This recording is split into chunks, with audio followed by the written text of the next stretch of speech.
Candy here. First off, I'm sorry for the delay for this latest video, but life is very chaotic right now. We're adding a second story to our home, an endeavor that started a year ago and has been a horrible roller coaster of con men and so much money lost.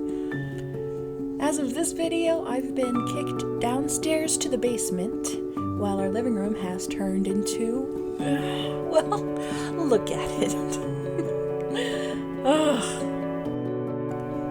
Anyway, my latest project is Tim Burton's Catwoman. Probably my favorite Catwoman visually. So let's get started. I started with a body this time, which is unusual for me, but when I decided to do a battle-torn Catwoman, I knew I wanted to give it as much detail as possible. First things first, I used 2-part epoxy clay to create tears in her suit. As you can see, I'm using the Catty Noir to help avoid the whole pastel joint issue.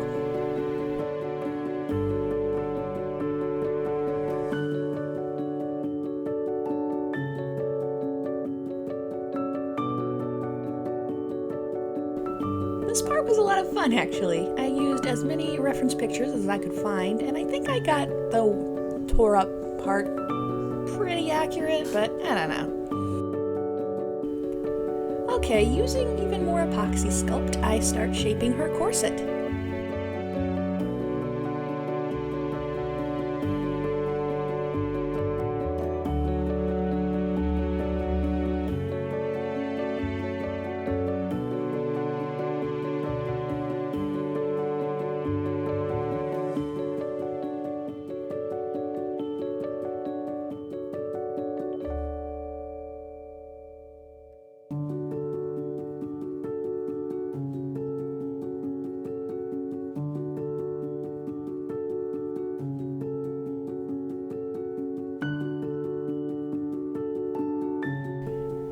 After I get the clay part done, I paint over it.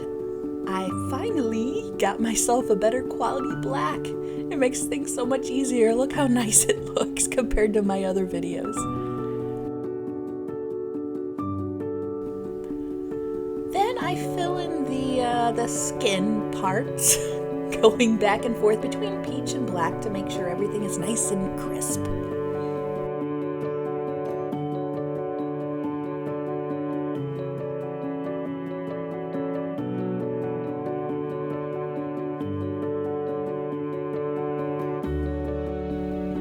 After everything dries, I realized I didn't think the corset had enough detail, so I added a few more things to make it more separate from the rest of her body, if that makes sense, including some wrinkles to add a bit of realism to the idea that she's actually wearing a corset.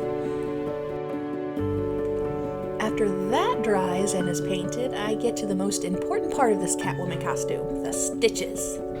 This was a long process, going back and forth between black and white to make sure the threads are as sharp as I can make them. It took forever, but it would have driven me nuts to have sloppy threads, damn it.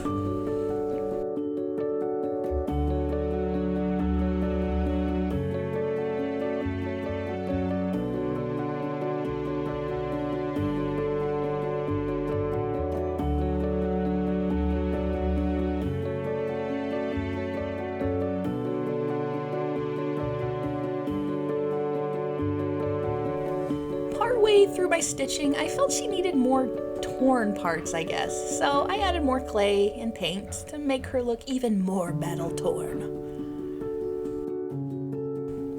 Her boots ended up being really easy. Ghoulia's boots were perfect for this project, I just had to paint them black.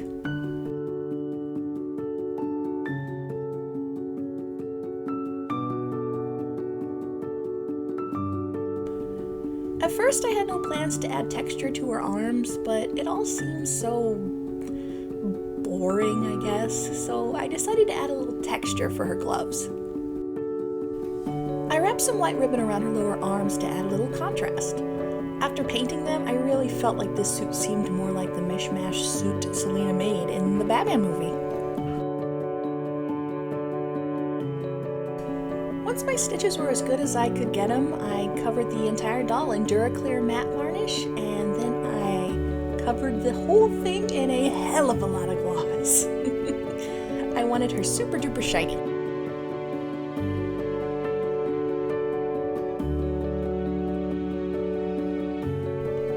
Then it was onto her claws. I know in the movie each claw is unique, but with my current resources, I decided to make them look homemade, but uniform. I start with more epoxy and added more wire to the tips for claws.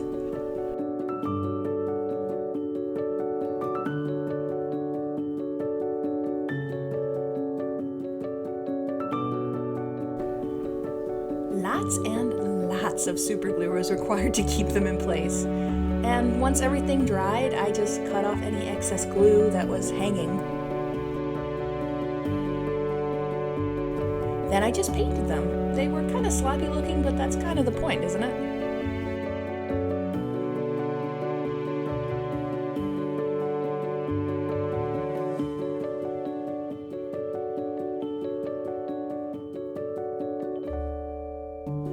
For the last bit of detail for her suit, I decided to add some loose white threads, just, hanging around the open parts of her suit to give it more detail.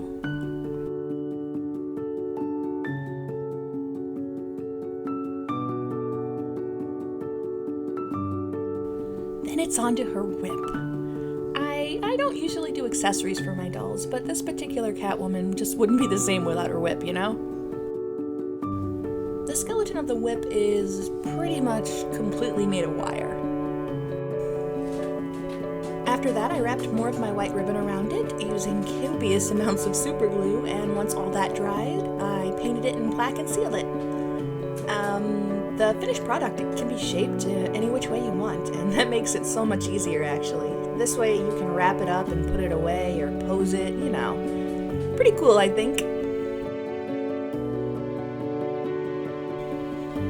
I wanted her to be able to hold it, so I attached some magnets to her hand and also to the whip, of course. I also added a magnet to the back of her so she could store the weapon when she's not using it.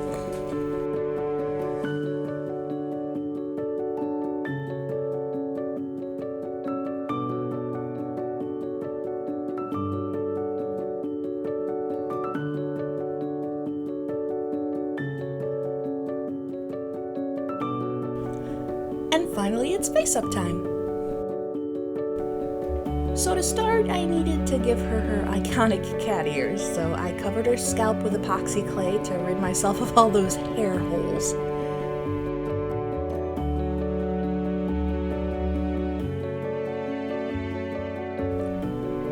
And once that dries, I just start shaping her ears. Yeah, this project has forced me to be my most patient with all the clay drying times. Usually I'm like, screw it! Paint, paint, paint! But I really did have to wait this time around so I could sand things over later.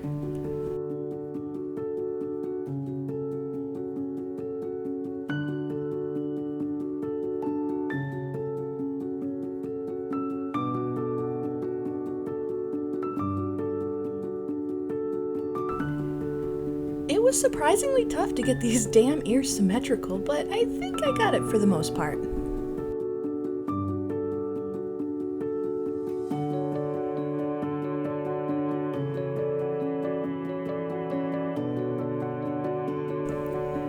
After sanding the hell out of it, I start painting her mask in all of its glory.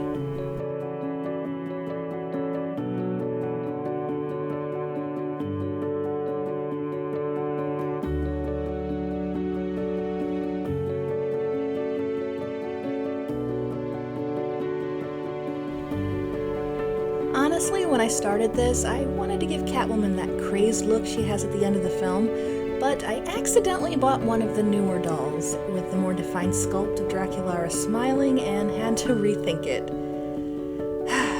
God, I wish I had gotten the classic Draculaura head.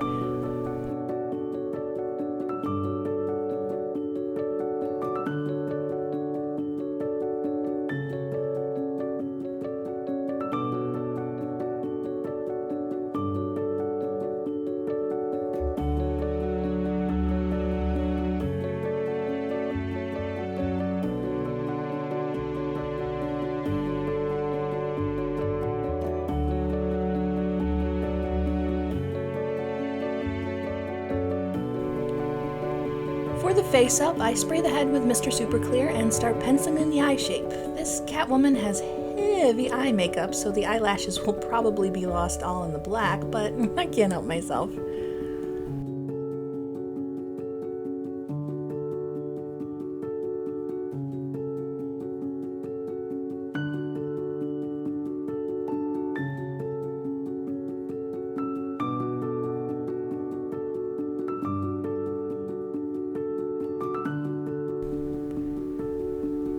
I think I like the new Draculaura sculpt, but not for what I wanted to do here. I think she would be better suited for one of my fairy dolls or something, but whatever.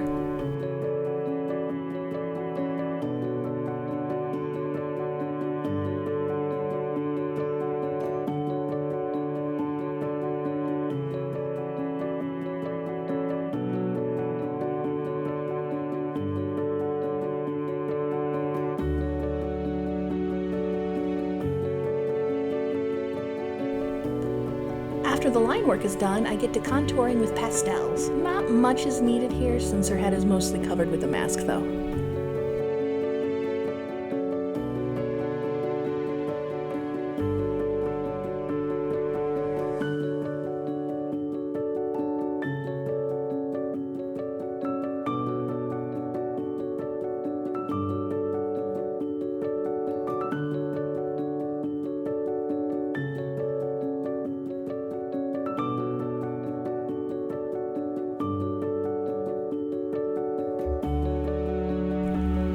I slowly start building up the color, spraying with Mr. Super Clear each time until I'm satisfied with my progress.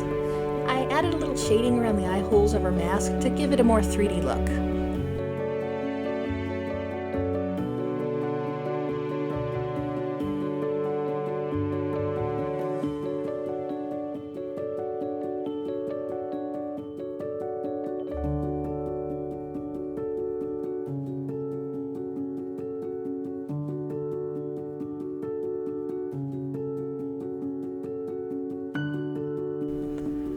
I also worked to give her cat eye makeup a bit of a sloppy feel to it, since by the end of the movie, well, her makeup is a mess.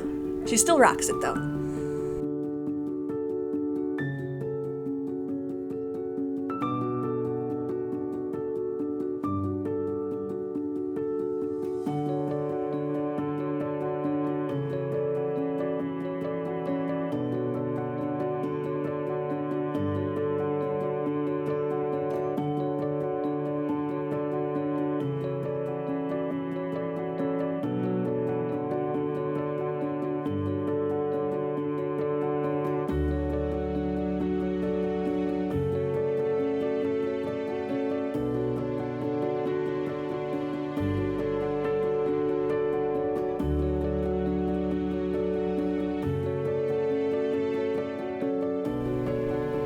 So I used acrylic paint to save a little time on her eye color. Sometimes the pencils just don't build up as vividly as I would like. The next step is the stitches on her head. It's pretty much the same process as the body.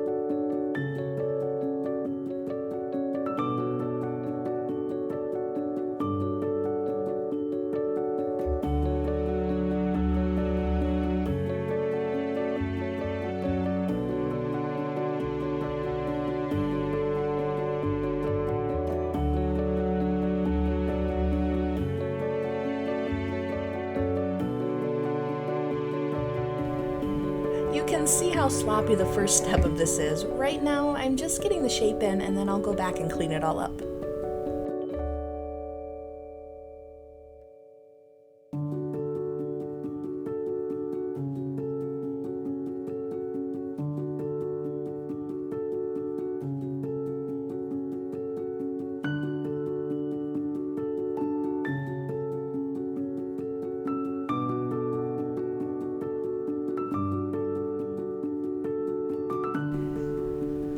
Well, after finishing that and adding eyelashes and gloss to her eyes, lips, and mask, I think the face part is done. I absolutely love the difference the shiny gloss makes. It just really makes the black pop.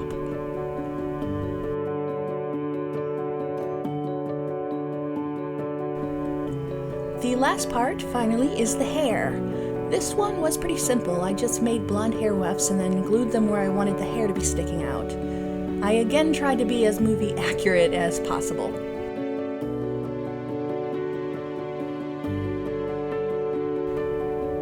After it all dried, I just trimmed it down and frizzed it up, and that's pretty much that.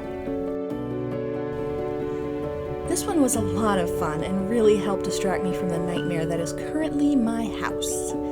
I know I've been doing a lot of skin-tight suited characters lately, but not having to get custom clothes made is always a plus in my book.